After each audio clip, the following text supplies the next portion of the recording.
ndibuka mbere utari waza numvaga nezerewe. Duherukana ubushize ubwo Mutesi yararimo kuririra muri tuwarete. Gisa ahita afungura arinjira akibona ukuntu Mutesi ameze mu mugongo. Aratungurwa ubona yuko yikanze cyane. Ako kanya Mutesi ahita yambara vuba maze ati urakora iki mu bwiherero bw'abagore? Gisa ati wabaye iki? Reka ndebe. Mutesi ati urebe se urebe iki? Gisa ati mu mugongo wawe. Mutesi atari ko warasaze? Mu mugongo wanjye sura hareba iki? Ubundi nta soni ufite zo kwinjira mu bwiherero bw'abagore ngo nukuri bosi. Abakozi ukoresha baba bazi yuko ucunga abagore n'abakobwa bagiye mu bwiherero ukabakurikira. Gisa ati ese ibyo ngibyo bikuye hehe? Buri gihe dutashye mbanza kureba hose ko nta muntu waba usigaye cyangwa se waba ufite ikibazo, niyo mpamvu narinje hano kugira ngo ndebe niba nta kibazo gihari. Mutesi ati ukinjira se utabanje kumenya niba hari umuntu urimo? Ubwo Mutesi agiye kugenda Gisa aramwitambika maze ati ariko ntago nyeretse mu mugongo wawe. Mutesi atari ko se kuba uri boss biguhesha uburenganzira bwo kwitwara gutyo? Amasaha y'akazi yarangiye nagomba kumbwira ibyo ushaka byose. Gisa ati ukuntu mbonye umeze mu mugongo ntago ari ibintu byo guhisha pe, kandi mbonye nta n'umuti uriho, rero wanyereka nkagufasha. Mutesi atari kumenya wibagiwe yuko ndi umugore. Ntago ngenda umukobwa ku buryo wambwira ibyo ushatse byose. Mfite umugabo kandi ubwo bufasha ushaka kuwumana we yabuma. Gisa ati koko se? Cyangwa ahubwo uwo mugabo wawe niwe uba waguteye ibyo bikomere? Mutesi ati ibyo ngibyo se kandi ubikuye hehe? Gisa ati ntaho, nuko mbitekereje gutyo gusa. Sinzi niba ari njye wa mbere ubikubwiye, ariko umuntu ukurebye mu maso abona yuko utishimye, niyo waseka amaso yawe ntagaragaza yuko wishimye. Ibaze ko nayibonye nkikubona. Wambwira ikibazo ufite nkagufasha? Mutesi ati ntacyo rwose kandi nta n'ubufasha rwose bwawe nyeneye. Gisa ati okay, reka ibya boss n'umukozi tube tubiretse. Wambwira ikibazo ufite n'impamvu umeze gutyo mu mugongo? Nyizera ndagufasha kandi ntacyo biguhungabanyaho ku buzima bwawe ubayemo. Ubwo Mutesi ati n'Imana irandeba ikanyihorera nanswe wowe. Ubwo nta kindi cyabaye Mutesi yahise asohoka maze aragenda, ageze hanze asanga hari imodoka iparitse maze ahita yinjiramo aragenda. Gisa nawe azamukurikiye ahita ajya mu yindi modoka aramukurikira.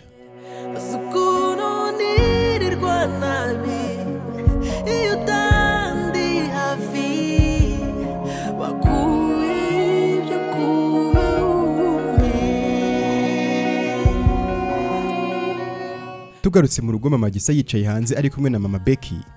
Mama Becky ati ese ko Tesi atari gutaha ntago barasoza akazi? Mama Gisa ati byatese simbizi rwose ngiyewe mbona agenda nkungira nkabona aratashye, rero ntago arataha wabona hari aho yanyuze. Mama Becky ati buriya ntiyabuze aho ajyana na Becky, cyane cyane ko birirwanye mu kazi, kandi Becky akunda ibintu byo kujya mu tubari n'utubyiniro nijoro. Mama Gisa ati ko Gisa nabimenya se azahita mwanga. Mama Becky ati amwangira iki? Sibyo si ibintu bisanzwe, nta birenze. Mama Gisa ati ntago birenze kandi ni byiza rwose kubera ko ni ngombwa gukora ibimushimisha, ariko Gisa agira amategeko ye kandi nagakunda abakobwa bameze gutyo. Buriya wabona atabizi yuko ariko Becky ameze, niyo mpamvu wasanga yaremeye kuzabana nawe. Mama Becky ati noneho ndabwira Becky ajye yitwara neza anabireke kugira ngo Gisa atazamwanga. Bakiraho telefone ya Mama Gisa irasona maze ugahita yikupa.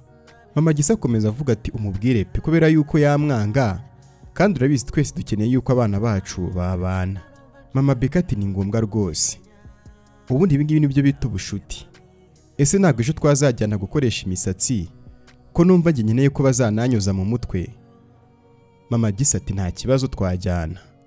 Telefone yarongeye irasona maze arongera arayikupa. Arakomeza abwira Mama Becky ati ndabona n'inzara zanjye zitameze neza kandi umugore nusa neza, rero tuzagende. Ese kankubaze kubera icyo wabyaye umwana umwe mu gihe ngemba numva bane nabyaye badahagije?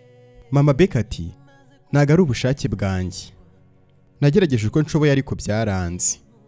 Nyine buriya Becky niwe wenyine Imana yatugeneye kandi ntacyo bintwaye.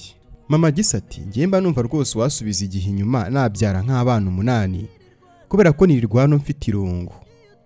Telefone yarongeye irasona. Mama Beka ahita avuga atari ko uwo muntu ntihongere kumukupa. Yaguhamagaye kenshi kandi nyine wabona ari n'ibintu by'ingenzi ashaka kuba yakubwira. Rero ihangana umwitabe niyo waba utabishaka. Mama Gisa ati okay reka mwitabe. Yahise ajya hirya gato kugira ngo yitabe, maze akitaba ahita avuga ati nakubwiye ngo iki?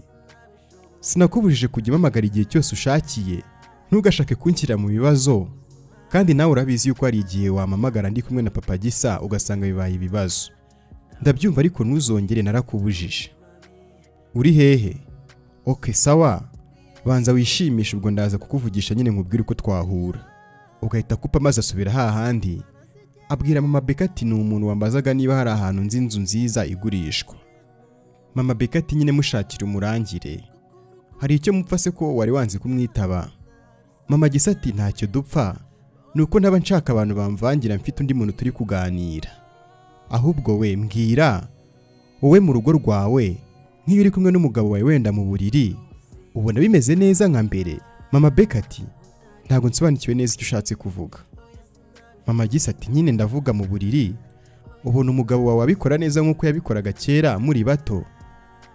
Mama Beka ati twari bato nyine ariko ubu twarashaje, rero si ngombwa ko bikorwa nabi cyangwa neza, icy'ingenzi nuko nirira nkiryamira, ibindi nge ntago bindeba. Mama Gisa ati ushatse kuvuga se ko utabubyitayeho? Mama Beka ati kuki nabyitaho se? Ndisaziye nta mbaraga mba nifitiye, rero uko umugabo wanjye abigenza ni ibyo ngibyo rwose birahagije, ibindi ni amahane. Kuki se ubimbajije? We wumva utanyuzwe?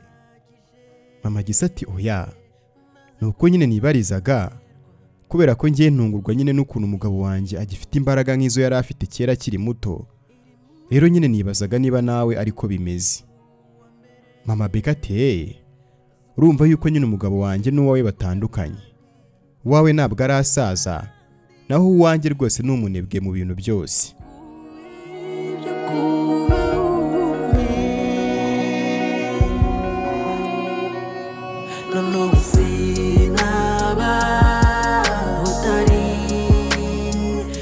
Amasaha yakomeje guca maze ubwo tugaruka ahantu mu kabari harimo abantu benshi bari kunywa.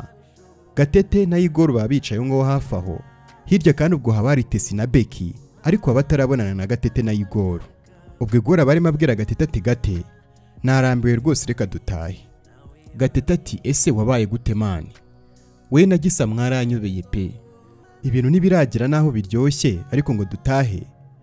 Uretse uraje urebe ukuntu mu kanya haraba hahiye bro. Uza abana baza hano ukuntu baba barenze. Igor ati ko ari hose umbwira ngo ninkunde Tesi, kuki ushaka yuko ndeba abandi bakobwa? Gatete ati none se nyine ko Tesi utamukunda kuko nyine ngo umubonamo nka mushiki wawe, urumva nabura kukwereka abandi bana? Reka nze nkurebere, nimbona umwiza ndamukuzanira. Ubwo Gatete yakomeje kwitegereza maze abona ba Beki, ahita avuga ati dore Beki na Tesi. Igor ati kuki bari hano badukurikiye? Gatete ati nta wamenya, reka tubegere tumenye ngo ni ibiki. Baragiye barabasanga. Gatete ati Beki namwe muri hano? Beki ati ahubwo mwebwe muraha, Gisa ari hehe? Gatete ati Gisa yatashye, twe twari twaje kwirebera nyine ukuntu hano byifashe. Tesi ati ni iki wahaye Igor kugira ngo yemere kuza hano kandi namusabye ko tugira aho tujyana akanga? Gatete ati Igor ari kuramuzi nawe. Igor ati umva nimutangire kunyiha murekera aho ngaho. Beki ati go kuki utajya uhinduka? Na kera wari umwana utuje uhora wicaye mu ntebe yawe ku ishuri ntuyivemo, none n'ubu ngubu uracyari wa wundi. Igor ati nukomeze nyine kandi niko bizahora. Beki ati kandi buriya hari umuntu ubigukundira. Gatete ati nawe uramuzi ariko uwo muntu? Beki ati ndamuzi, ahubwo Igor sinzi rwose ibyaba arimo. Tesi ati ese ayo magambo yose nayiki? Beki ati wirakara sheri, twese turakunda. Ahubwo se Gate wareka tukaba turi kuzenguruka hano tugira ibyo twirebera? Gatete ati byaba byiza dore yuko dufite byinshi byo kuganira, unambwira uko wari ubayeho iyo mu mahanga. Ubwo ahita amufata maze baragenda. Tesi ati Igor tujye kwicara. Igor ati oya guhagarara nibyo byiza. Ubwo hashize umwanya nta n'umwe urimo kuvuga, Tessa ati ndumva nangiye kunanirwa rwose, reka tujye kwicara tunaganira. Igora ati oya si ngombwa, ngenda atashye, ndumva nta mpamvu yo kuguma hano.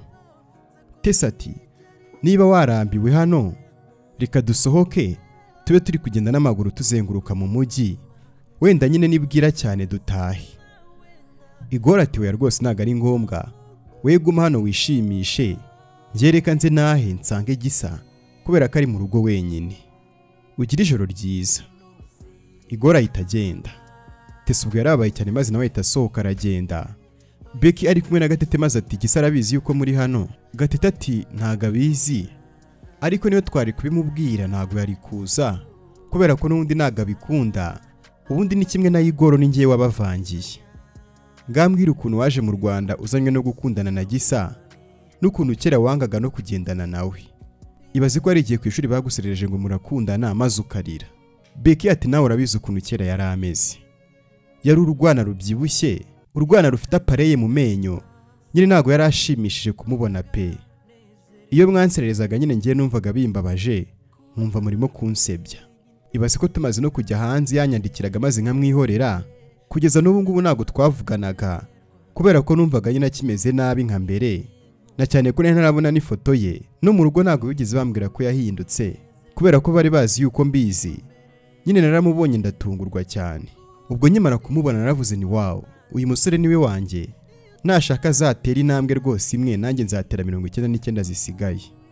Gatete ati abantu benshi bamuzi kera batungurwa n'ukuntu yavuyemo umusore umeze neza. Becky ati noneho baramukubitaga nkavuga ni ese nk'uyu nguyu bakubita gutya ubu yakwimarira iki koko? Nkavuga ni uyu nguyu nibadukubitana. Nyine narushagaho rwose kutamwiyumvamo, gusa hari igihe cyageze nyine baramutinya ukubera ko yabateraga amabuye. Ubundi ibintu byo guterana amabuye yabyigiye hehe? Gatete ati ni umuntu nyine wabimwigishije kandi nyine ni umuntu w'ingenzi mu buzima bwe. Becky atushatse kuvuga iki? Gatete ati ibyo ngibyo reka tubireke ntabirenze, ahubwo se kuki mwari mwaje hano we na Tessi? Hano ntekereza ko haza abantu baje kwishimana nabo bahahuriye, kandi we rwose wakwishimana na Gisa. Becky ati nawe ariko twakwishimana. Gatete ati njyewe gute se ubwo twakwishimana? Becky ati nyine urumva kwishima ni ibintu bisanzwe, nyine mba naje kwishimana n'abo mbonye bose, ariko nyine ubwo ari wowe tuhahuriye nyine turishimana. Gatete ati nk'inshuti se? Becky ati cyane rwose. Wari uzi ko se hari ibirenze ibyo ngibyo? Tugomba kwishima nk'inshuti, ahubwo ngize amahirwe turi kumwe ndaba mfite n'umutekano, kubera ko ntabwo natahana n'umusore nazi ngo bikunde kandi uhari. Ugomba kundinda rero nk'umugore w'inshuti yawe. Gatete ati umugore w'inshuti yanjye? Becky ati se kuri kubitindaho, kwitwa umugore w'umuntu ntago bisaba ubukwe. Ikindi kandi ubukwe bwacu buri vuba cyane kubera ko ababyeyi banjye bazasubira hanze kandi bazasubirayo twarabanye. Gatete ati ni byiza cyane rwose, byibuza umwe muri twebwe rwose agiye kuba umugabo kandi azaba afite umugore mwiza. Becky ati ntabwo ujya uhinduka, ngango ine tujye kubyina rero kubera ko ntabwo twaje guhagarara gusa.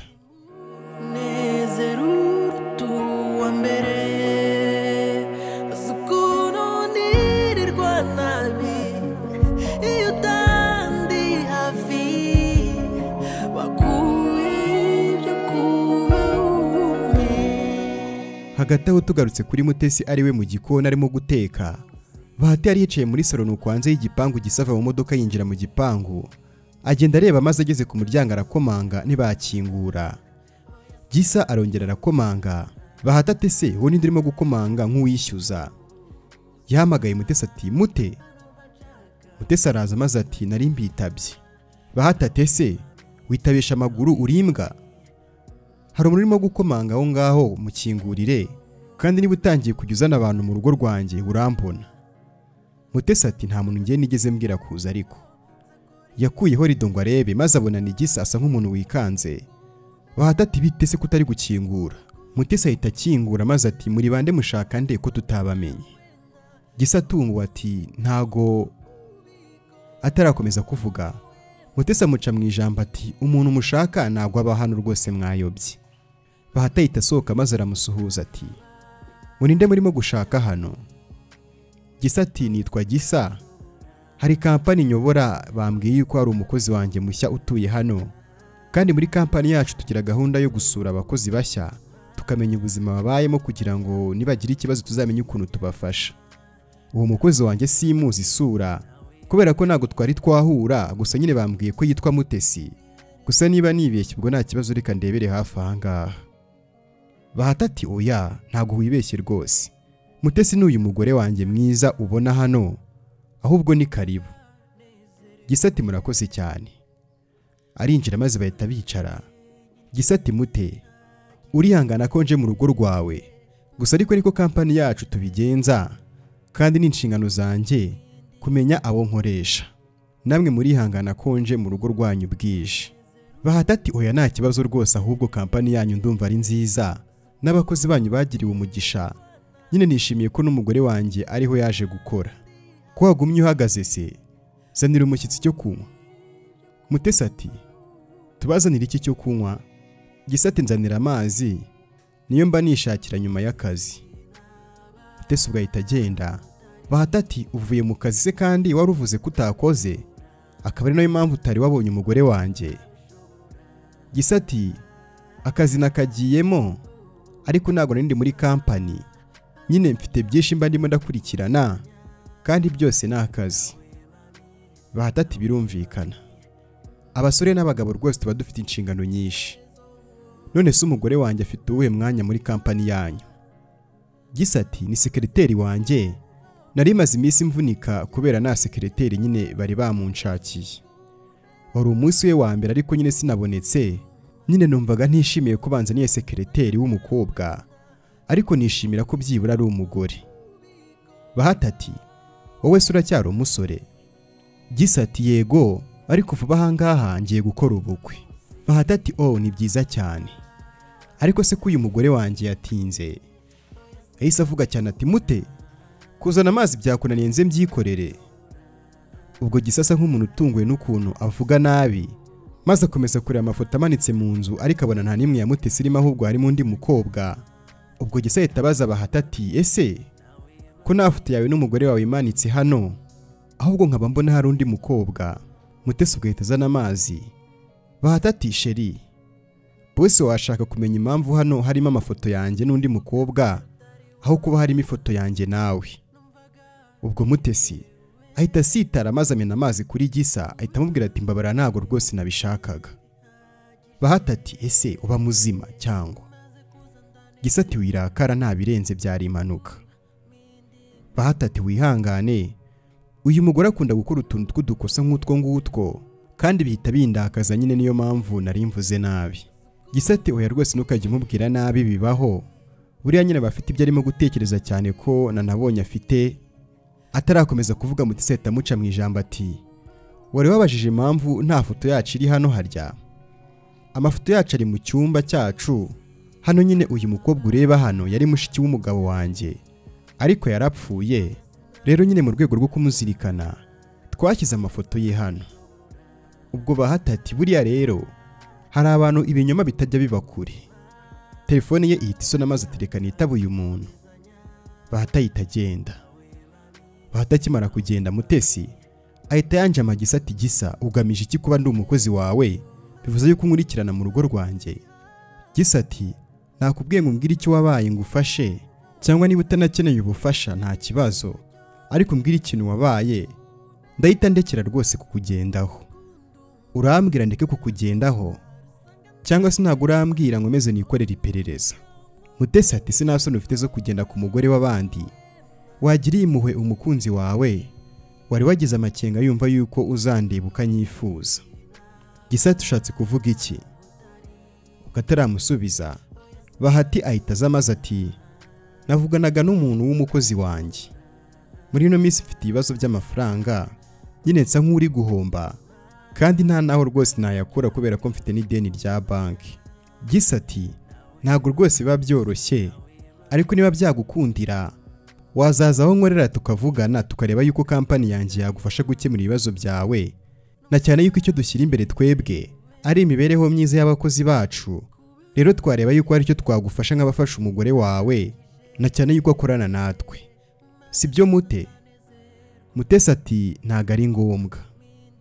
Bahati ati urabizi nkeneye amafaranga kandi ibyo ngibyo urabindusha, na cyane yuko 1/2 cyayo nkorera uzi inda ajya amariza abandi. Ahubwo Gisa murakoze cyane, ejo muzabona amagezi. Gisa ati sawa namwe murakoze, reka ngende ubwo nahejo. Bahati ati sawa turi kumwe, ntago ndaguherekeza hari utuntu ndimo ndakurikirana. Gisa ati oya nta kibazo rwose mwakoze kutwakira neza, birahagije kandi rwose muramuke. Ubwo ahita agenda. Bahati ahita afunga maze ati ugiye kumbwira buri kimwe kijya mbere hagati yawe n'uriya musore. Mutesi ati ushatse kuvuga iki? Uko mubonye niko nanjye mubonye. Nta nubwo njye nari nzi yuko bagira izo gahunda zo kuza mu ngo z'abakozi babo. Ikindi kandi nari ngiye kumwangira kwinjira rwose mu nzu kubera ko wambujije kwinjiza abantu utazi, ariko niwe wamwihereye karibu. Bahati ati byose ni amakosa yanjye. Hanyuma se ko wavuze ngo uriya ni mushiki wanjye, kuki utamubwije ukuri ngo amenye yuko mu bakozi be harimo n'abicanyi? Mutesi ati ariko se nzagusobanurire kugeza ryari koko? Urabizi neza yuko njye nta muntu nishe, ahubwo nuko utabashaka kunyumva. Bahati ati koko se inkiko zo kwisi sinzemera, yewe n'Imana ntago yagucira urubanza ngo iguhane nk'uko bikwiriye, ariko njye nzajya nkwihanira rwose mu buzima bwose usigaje ku isi. Gusa uyu munsi kankubabarire, teka vuba nidusoza tujye kuryama, mama yambwiye ko akeneye umwuzukuru. Mutesi ati koko se? Ubwo yabaye nk'uwishimye maze ati ushaka kubyarana nanjye? Bahati ati niko mvuze se. Mutesi ati uravuze ngo mama wawe nyine akeneye umwuzukuru? Bahati ati none se wumvise nivuga? Mutesi ati ariko uzaba uri papa w'umwana nanjye ndi mama we? Bahati ati oya si uko bimeze, tuzabyarana umwana yitwa wanjye njyenyine, ubundi tumuhe mama aba ari umurera, azitwa yuko nta nyina agira, kubera yuko weho ntago waba mama w'umwana wanjye. Mutesi ati ntago byashoboka. Bahati ati wese urinde uvuga gutyo. Mutesi ati baha si uko gusuzugura, ariko ibyo ushaka ntago byakunda. Bahati ati kubera iki? Ubwo umugabo ahita akuramo umukandara maze ati mbwira impamvu bitakunda. Mutesi atangira kurira maze ati ndakwinyize rwose ntunkubite baha. Bahati ati mbwira impamvu nyine, ibyo nshaka bitashoboka kandi ubanze uzibe kubera ko amarira yawe rwose atuma nifuza kugukubita cyane ko nshimishwa no kukubona rwose urimo kurira. Ubwo Mutesi yahise arekera kurira maze ati ndagusabye rwose ntunkubite kubera yuko urabizi ndacyafite ibisebe mu mugongo, gusa ariko ibyo ushaka ntago bizigera biba kuko sinshobora kubyara umwana nazigera mbera nyina. Niba wemera ko ari njye uzamwirerera nka nyina nta kibazo, ariko kumubyara nkamuha mama wawe rwose ntago byakunda. Bahati ati ufite amasegonda 10 yo kwisubiraho. Mutesi ubwo araturika karera maze kuvuga biramunanira. Bahati ati amasegonda 10 ntago ararangira. Yahise acana radio maze ashyiramo indirimbo, aramubwira ati mbwira menye niba nongeza volume cyangwa se niba nzimya radio. Mutesi ubwo ararira cyane maze ati ntago nshobora kubyara umwana nazigera mbera nyina. Ubwo akivuga gutyo Bahati ahita yongeza volume maze atangira kumukubita, amukubita cyane ubona ko nta n'impuhwe afite. Umugore asakuza cyane atabaza ariko ntawe umwumva.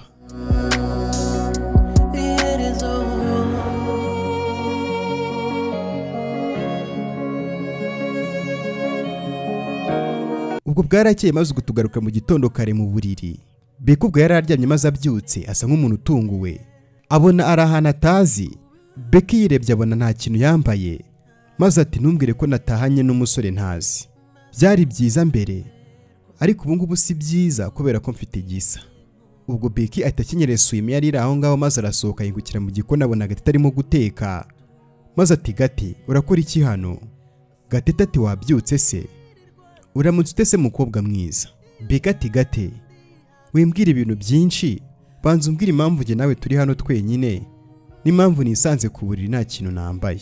Gatete ati ese buri gihe ubyukana umushiha? Ngwino wicare dufate ibya mu gitondo. Ahita amwicaza maze ati sinkunda guteka ariko nagombaga kubigukorera kubera yuko urabikwiriye.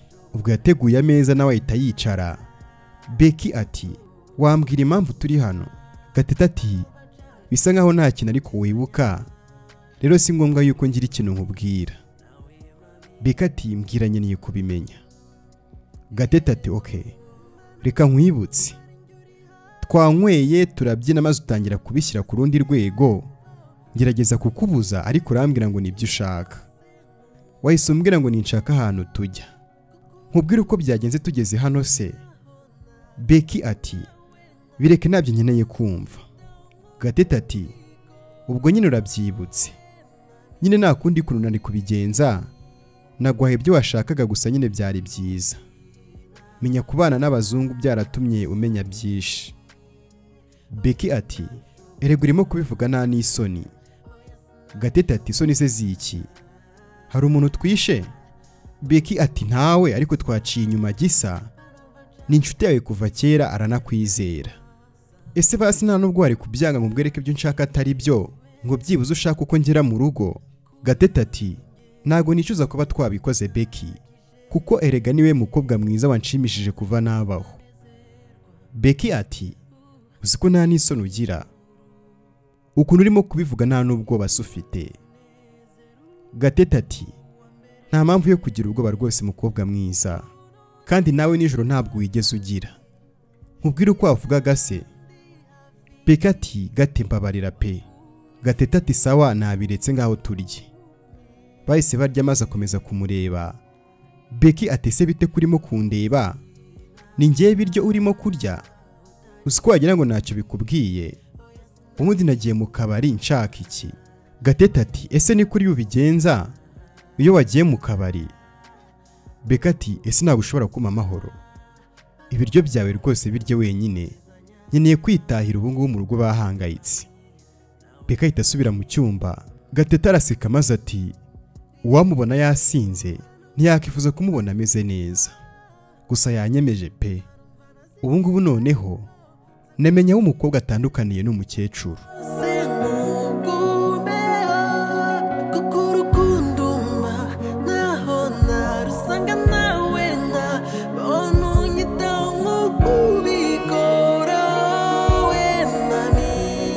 Amasaha yaciyeho tugaruka mu kazi. Gisa ari muri ofisi yari kumwe na Igor, nuko Gatete nawe ahita yinjira. Gisa ati bwa nyuma na nyuma urongeye urigaragaje nyuma yo kumara ijoro ryose wabuze. Ese wari uri hehe?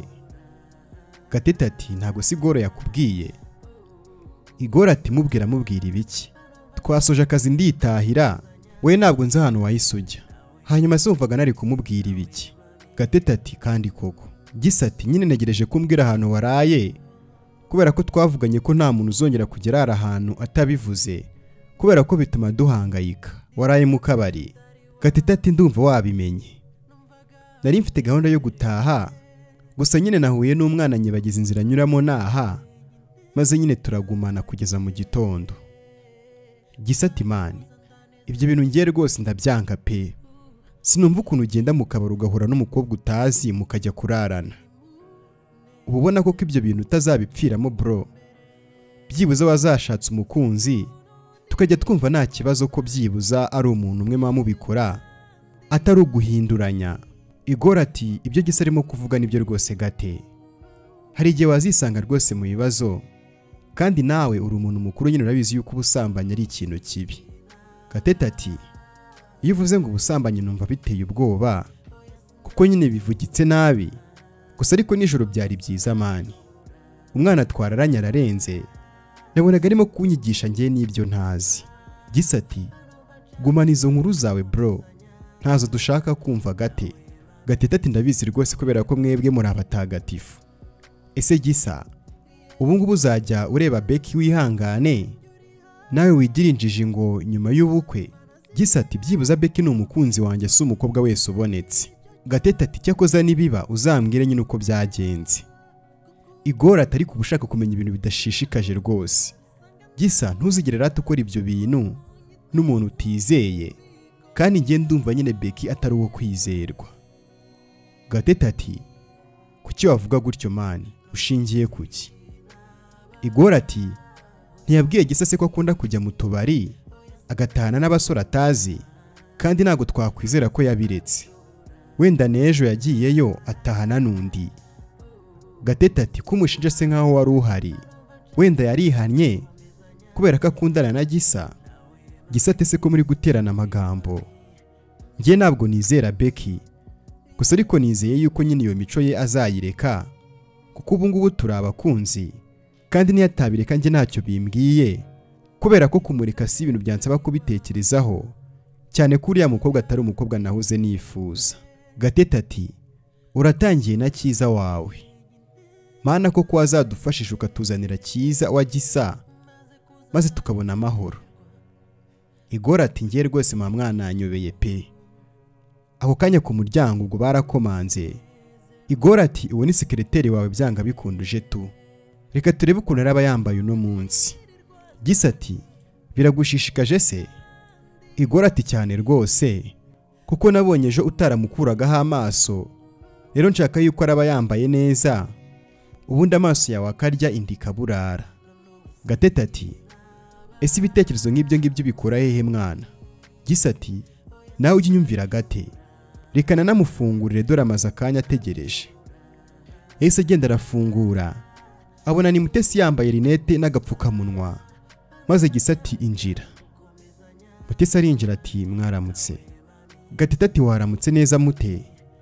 Byagenze bite se ko noneho wambaye rinete zitabona n'agapfukamunwa, umeze neza? Mutesi ati meze neza, ariko ngira ikibazo nyine iyo boss wanjye wo mu kazi aje iwanjye kumvangira ndi kumwe n'umugabo wanjye. Igor ati ushatse kuvuga iki? Gatete ati wadusobanurira neza ikintu ushatse kuvuga. Mutesi ati mwabibaza inshuti yanyu ikaba na boss wanjye Gisa. Gatete ubwahita turi karaseka maze ati nyamara yandora umuntu yarebaga undi ntago yari yubusa. Mute ugira akazi keza. Gatete ahita asohoka maze Igor ati mute wihangane niba nyine hari umuntu wakubangamiye, ariko turabyigaho. Gisa tubonane mu masaha ya lunch. Igor ubwahita asohoka. Gisa ahita abwira Mutesi atari ko ahari ushobora kuba waraye undota unatekereza ukuntu uri bunshotore uneranya n'inshuti, ubwo se byari ngombwa kuvuga ko naje iwawe? Mutesi ati ahubwo se byari ngombwa kuza iwanjye? Gisa atari ko urimo kuvuga gute ko numva wagira ngo hari ikibazo ufite mu kanwa? Kuramo agapfukamunwa uvuge neza nkumvi. Mutesi ati boss munyihanganire rwose ntago ndakuramo agapfukamunwa kubw'impamvu zanjye bwite, kandi nizera yuko nyine mwubaha ibyifuzo by'abakozi banyu. Gisa ati cyane rwose, ariko ibimbangamira mbyikurira mu nzira. Ubwo ahita azaramwegera maze ati urakuramo agapfukamunwa cyangwa se nkakwikurire?mo. Mutesi ati ese abakozi bose nuko nguko bitwaraho? Kuki wumva wambangamira? Ninkuramo se agapfukamunwa biragenda gute? Gisa ati ndizera ko umukozi wanjye ameze neza. Mutesi ati ntako nshaka rwose gukuramo. Gisa ati okereka mbyikorere. Ubwo agiye kukamukuramo, Tesi ahita yinjira maze ati Gisa njye ni sekreteri wawe, ku buryo abantu bazajya bashaka yuko muhura bakambwira, ubundi ko mbona mutari mu kazi muri mu biki?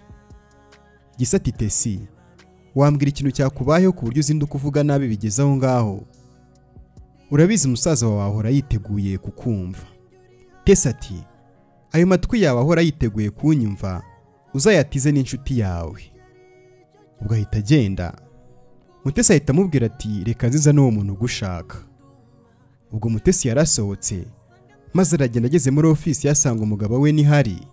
Ubwo bahata kimubona ahita avuga ati wow, mfite umugore uzi ubwenge rwose, ntiwagombaga gusiba akazi kandi ntabwo wari no kwiyerekana rwose ukuntu umeze. Mutesi ati waza tukagenda se ko boss agutegereje? Bahata ati ese ko wandakariye? Urabizi ugomba kunyishimira mu gihe turi ahantu hari abantu benshi, rero ishime kandi unabwira abandi bakozi ko ndi umugabo wawe nkaba ndi n'inshuti na boss wawe. Mutesi ati byose kandi biradufasha iki, vayo tugende. Bahise bagenda maze binjira muri ofisi ya Gisa. Gisa ati burya ni mwebwe? Barasuhuzanya maze Gisa ati ndabona utajya wica gahunda rwose. Bahati ati kuri njye gahunda ni gahunda kandi nanakorera ku gihe nyine n'umugore wanjye arabizi cyane, ndabeshya sheri. Ubwo Mutesi ahita avuga ati boss kambe ngiye, nimugira nyine ikintu munyeneraho murambwira. Ahindukiye ngo agende ahita agonga ameza agiye kugwa, Gisa ahita amufata aramubwira ati komera. Ubwo Bahati yarebye ukuntu Gisa amufatiye umugore maze ahita amurekuza, aramubwira ati mureke ntacyo abaye, ese wowe wagiye ugenda ureba ubundi. Mutesi ati wankundiye se? Gisa ati mute wigenda reka tuvuganeho gato nawe uhari, n'ubundi ni umugabo wawe mwicare. Bahise bicara maze ati ariko ntago mbaza amazina neza. Bahati ati kandi koko ntago nakwibwiye, njye nitwa Bahati. Gisa ati okay ni byiza kubamenya. Baha sichaka kuba nakwigisha nyine ukuntu ufata umugore wawe kuko ntago mwamumaranye umwaka utamufata neza, ariko reka ngira ikintu nkubwira kubera ko njye nawe turi mu rugero rumwe. Mu gihe uri kumwe n'umugore wawe jya umenya yuko uri nk'umurinzi we. Buriya abagore iyo bari ahantu hari abagabo babo baba bumva batekanye nta kibi cyababaho. Rero nyine nka kuri uyu mugore wawe yaragiye kugwa, si byiza yuko uvuga ngo najya agenda areba, ahubwo nyine ugomba kumubera amaso nyine ukaba wamurinda.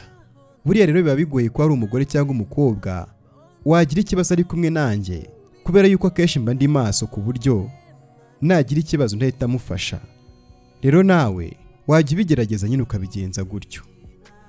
Bahati ati ibyo uvuga rwose nibyo kandi rwose ndanabikora, ahubwo nuko ubu ngubu nifitiye stress z'amafaranga. Gisa ati ndabyumva, hari igihe bigora kugira ikintu nyine witaho iyo ufite stress. Ngambwira umubare w'amafaranga ukeneye, unambwira icyo uzayamaza, numve yuko hari icyo nagufasha. Bahati ati byibuza nyeneye nka miliyoni 10 zo kurangura, mfite iduka ry'imyenda n'inkweto kandi nyine habamo rwose imyenda y'abasirimu, ntabwo kuyirangura bisaba makeya. Ikindi kandi mfite uruganda rukora amasabune n'ibindi bintu kandi ruri mu gihombo gikomeye cyane, rero rwose mbonye miliyoni 10 nakiyeranja. Gisa ati ahubwo ndumva miliyoni 10 ari nkeya bitewe n'urwo ruganda. Bahati ati hari n'inyubako igeretse 3 ndimo kubakisha, ariko nabaye mbihagaritse nyine kubera ko nta mafaranga, gusa mbonye nkayo ngayo nakomeza nyine business zanjye ubundi nkabona uko nubaka iyo nyubako. Gisa ati birumvikana, amafaranga ushaka ndayakuguriza niyo yaba arenga miliyoni 10 nta kibazo, ariko kugira ngo nyakugurize urame icyangombwa cy'umutungo wawe nk'ubutaka cyangwa inzu, ubundi twandikirane tunashake n'abantu badusinyira. Bahati ati hari ikibazo se? Ntacyo bitwaye rwose, mfite ideni muri banke, icyangombwa cyawo naragitanze, ariko kandi mfite ahandi hantu nyine hafite nk'agaciro ka miliyoni 40, nzakizana hanyuma maze bigende nk'uko ubishaka. Gisa ati okay uzaze ejo, uzibuke no kuzana nyine abagabo bo kugusinyira. Bahati ati yego. Amafaranga yawe se nzayungukira gute? Gisa ati sinshaka kukuvuna kubera ko n'ubufasha ndimo ndaguha, ariko nubona nyine ibyawe byasubiye ku murongo nawe uzakora nyine nk'umugabo wunguke. Bahati ati wagira rwose inshuti yagira nkawe, nukuri rwose ndishimye ko umugore wanjye afite boss mwiza nkawe, reka ngende ubwo nahejo. Gisa ati sawa turi kumwe. Bahati ati sheri ngwino merekeze. Mutesi ati unyanganire ndahuze cyane, hari ibyo boss yarari kunsobanurira kandi sichaka rwose kubyibagirwa. Bahati ati okay sawa nta kibazo tubonane ku mugoroba mu rugo. Ubwo Bahati itagenda. Gisa ati ese utinya umugabo wawe kuba utisanzuye iyo ahari? Mutesi ati ibyo ngibyo ntago bikureba, reka nigendere. Gisa ati ariko waruvuze ko uhuze, hari ibyo ngiye kugusobanurira udashaka kwibagirwa, none se uri kujya hehe? Mutesi ati ese ntushobora kumara umwanya utanshotoye, ushimishwa no kunyiyenzaho? Gisa ati ariko ntago umeze neza, ubu noneho wahisha isura yawe yose, sindimo no kukureba mu maso yawe ngo byibura amenye niba harimo n'agahinda cyangwa se ibyishimo. Ese wakuyemo izo rinete n'agapfukamunwa nkakureba? Mutesi ati ese kuki ushishikajwe nabyo? Gisa ati byemererega ukeneye ubufasha, ukomeza guceceka ikibazo ufite nta kintu byakumarira uretse kwicwa n'agahinda, kandi burya ubwiye umuntu birafasha. Niyo we ntacyo yakumarira ariko nukuri uraruhuka. Sa n'uwibagirwa nyine iby'umukozi na boss, ubundi umbwira ikibazo ufite. Ubwo Mutesi Disa wo kuvuga araturika ararira. Gisa ati nta kibazo rwose rira, nibwo urase kumera neza, ariko basi umbwira ikibazo ufite, ngwino wicare. Gisa ahita amwicaza, nawe azana intebe maze aramwegera, aramubwira ati mbwira ikibazo ufite ndagufasha. Mutesi ati ntago nabikubwira. Gisa ati kubera iki se? Ndabizi ntago wahita unyizera kubera ko twahuye ejo, ariko ndi uwo kwizerwa. Ndi umwe mu bantu nyine wakwizera pe. Ese nta nubwo ubona yuko nagerageje byibura uko nshoboye ngo nkunde menye ikibazo ufite. Mu busanzwe sinjya ninjira mu buzima bw'abandi, ariko ejo naragukurikiye nzi wawe, umugabo wawe se umuntu tuziranye, ariko nemeye kumufasha nyine nkamuha amafaranga akeneye, atari uko hari ikindi kintu ngamije, ahubwo ndimo kugerageza gushaka kumenya ikibazo wowe ufite. Ngaho mbwira. Mutesi ubwo yibutse ukuntu umugabo yaraye amukubise maze ati ikibazo mfite ni weho, urimo gushaka kunyinjirira ureba ibintu bitakureba. Yarahagurutse maze ubwo agiye kugenda, Gisa ahita amukurura, za rinete zihita zikubita hasi, arebye abona ijisho rimwe ryabyimbye ntago ririmo kureba, ahita yikanga. Gisa ati mute wabaye iki? Ninde wakugize gutya? Mutesi ubwo araturika ararira cyane niyavuga. Gisa ati mbwira ninde wakugize gutya? Mutesi ati ntawe. Gisa ati nawe se kuko mbyizere mbwiza ukuri. Mutesi ati ese urambaza iki ubundi? Kuki ba wigize nkaho witaye ku bantu kandi ubizi neza yuko ukundana n'umukobwa ushinja umuntu kwica abandi bantu ngo nuko yarokotse wenyine ari wari utwaye imodoka? Gisa ati ibyo bintu bihuriye he umbwiye? Mutesi ati ubwira umukunzi wawe ngo kuba umuntu yari atwaye imodoka abandi bagapfa maze wagasigara ntibivuze yuko ari we wabishe. Gisa ati okay sawa, ndaza kubimubwira, ngaha nawe mbwira ikibazo cyawe. Mutesi ati ibibazo byanjye ntago bikureba rwose. Gisa ati ariko ngenda bireba. Ubwo nta kindi cyabaye. Gisa yahise amukuramo kagapfukamunwa maze arikanga, abona mu isura ya Mutesi habyimbye n'umunwa ari uko. Musore arikanga cyane maze uga ku kanya ahita komezanya nawe mami yerezo mano vari njuriha. Yagasani, uratekereza Gisa agiye gukora iki nyuma yo kubona ibyabaye kuri Mutesi? Ntucikwe n'ama episode akurikira y'ino nkuru y'urukundo yitwa Mutesi wanjye. Reka twese duhure muri comment maze duhane ibitekerezo mbwira ukuntu muri kubyumva cyangwa se mwifuza ko biza kugenda. Nk'ibisanzwe kuri mikoro murabizi ko muri kumwe nanjye Alpha Sam. Niba ari ubwa mbere wumvise ijwi ryanjye cyangwa se ubwa mbere ugeze aha ngaha, kandi kuri buto subscribe n'akazogera kazongo ku ruhande kugira ngo udacikwe n'ibice bikurikira. My name is Alpha Sam. I'd make sure subscribe. I love you all guys. Thank you. Oh yes,